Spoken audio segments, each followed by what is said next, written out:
The next section of image adjustments that we're going to look at are the ones in this section here that affect the color in different ways. The first one is invert, and it's pretty straightforward. It takes the colors that you see in your image, whether it's color or black and white, and it inverts them. Pretty much like that. So it creates a negative, essentially, of what your image is. And it's a very selective option. You're not going to use it on a daily basis, most likely. It's good to know that you have that available. One application where I can see it be very effective is if you're working with a graphic that is just black and white. And if you select the invert, it'll just switch those options from one to the other, from black to white, white to black. And therefore it can save you a lot of time. So I'm going to undo that, and we'll take a look at the next adjustment, which is posterize. And posterize basically takes the colors in your image and averages them down to basic levels. And you can see here the default bottom level is level 4. The more I increase the slider, the more back to the original form that the picture becomes. It's very similar to what happens whenever you save an image as a GIF using the selective option that we looked at in one of the previous videos, except that instead of saving it here, you're just reducing the color. And it's a very specific effect. That here's level 2, which is at the extreme left. So it's just another way of reducing color information to achieve a special effect. Again, it's not a tool that you're going to use on a regular basis, but it could have some very specific limited uses. Next, we have threshold. Threshold I actually use a lot more, and the reason why is because it converts all the pixels in your image to either white or black. But what's cool about threshold is that you have control over which pixels get converted. So the more I move my slider to the left, the brighter the image becomes. We're averaging again based on the histogram. The further I move it to the right, the darker it becomes. So I actually have some control over creating a very high contrast image just based purely on threshold. Now I'll show you where this can actually come into play in a very interesting way. Let's create a layer, and I'm going to fill it to white. So I'm going to select white, and I'm going to choose Edit, Fill, and we're going to fill with a foreground color. And then the next thing I'm going to do is create, let's just create a rectangle. And I'm going to fill that rectangle to black. Okay, I'm going to hit Command or Control D to deselect the marquee selection, and I'm going to come to Filter and choose Gaussian Blur. And so you notice that the more I increase the slider, the more blurred our triangle becomes. So let's go with a setting, just randomly, something like that.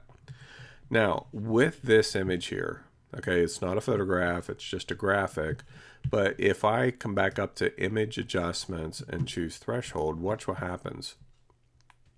It actually sharpens the image, okay, but it does it based on the pixel values again. So again, the more I move it to the right, the more pixels are actually being made dark, which is why it's expanding.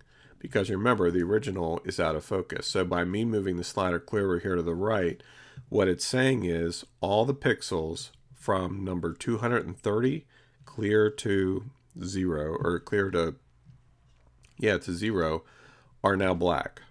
That's basically what's happening. And if I move it the other way, you'll notice that it decreases in size, because what it's saying now is every pixel from number 251 all the way to 250, or from number 21 all the way to 255 is white. So it, again, it's creating an absolute in your graphic. But what's fun about that using threshold is that in some cases we may have an object that's a little bit blurry that we want to sharpen, and as long as it's black and white, just black or white, one of those two colors, Threshold gives us the ability to do that very quickly, to sharpen it very quickly. But in the case of a photograph, threshold also gives us the ability to convert it into black or white, which can really lead to some pretty cool effects, as you would imagine.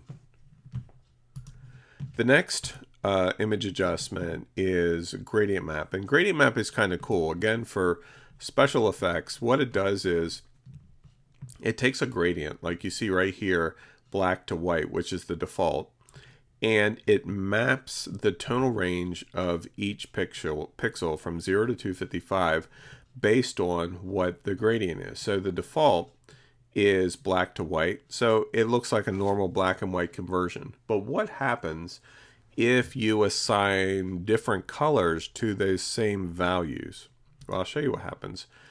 If we hit our drop-down menu and choose one of the default gradient maps that's installed with Photoshop, like this one here in the middle, it completely changes the look and appearance of our photograph, because now what's happening is it's telling the program, oh, by the way, pixel number 255, pure white, is now orange.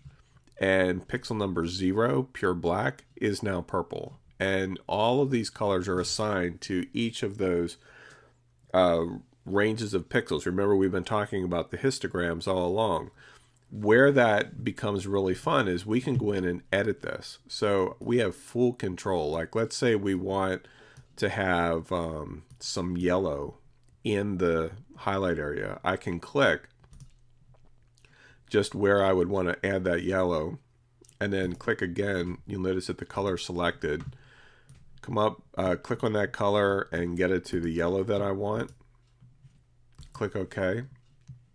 And so now the pixels in that range are being affected. And if you have a color in here, say you added and you decide, you know what, I don't really like that a lot. If you left mouse click and drag down, it'll remove it. Okay, see how it's vanishing? And then the color's restored it again. And of course, you can use any of the presets, or you can create your own gradient as well. You can really do whatever you want with it.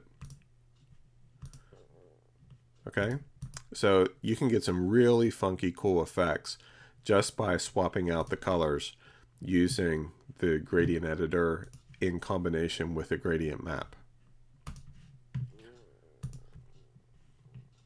Next, and the last one here, is selective color. And again, selective color is kind of interesting. I like this a lot because it allows you to go in and make adjustments to your image or your photograph based on specific colors only. So like if I choose, let's say blue, since we have blue in the sky here, if I move the adjustment sliders, the only color it's going to affect is the blue. And in this case, it's affecting it kind of subtly, except for the black would affect it slightly more dynamically. So it's a subtle adjustment in most cases. Okay. Same with, like, if I chose the greens, which we have as the trees here. You notice that I can adjust the appearance